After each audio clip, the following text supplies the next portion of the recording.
Welcome to Conceptual Learning channel. This video presents Balanced Scorecard, which is an important topic for business studies. Please subscribe to channel. Balanced Scorecard is a vital tool of aligning strategies with business needs. Balanced Scorecard was developed by Robert Kaplan and David Norton in early 1990s. Balanced Scorecard uses four key perspectives, that is financial, customer, internal business process and learning and growth, and seeks to maintain balance in these financial and non-financial perspectives. Here you can see first perspective is financial, whereas other three perspectives are non-financial. Now we are going to explain these perspectives. First is the financial perspective.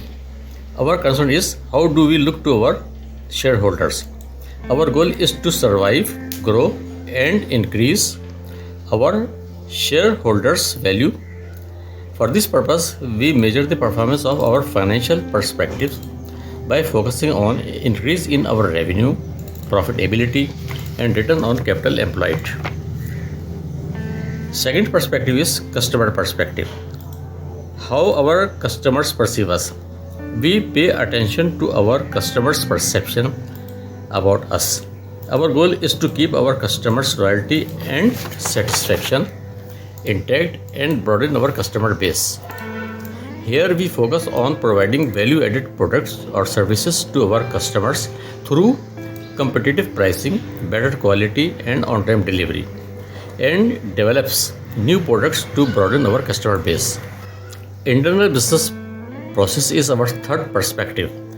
At what processes should we excel at? Our goal is to improve internal processes to make our customers and shareholders more satisfied in attaining competitive edge. Here we intend to make our processes more efficient by identifying and removing process inefficiencies.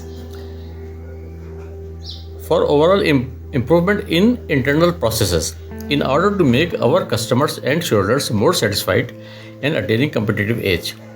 As an example, through efficient inventory management and material handling, we can reduce our cycle time and enhance our productivity. Our fourth perspective is learning and growth.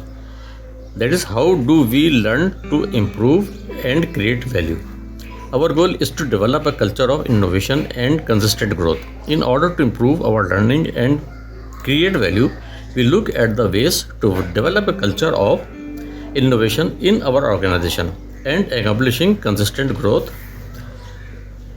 We determine the training and development needs of our employees, train them, hire new talent, and take steps to launch new products tailored to customer needs.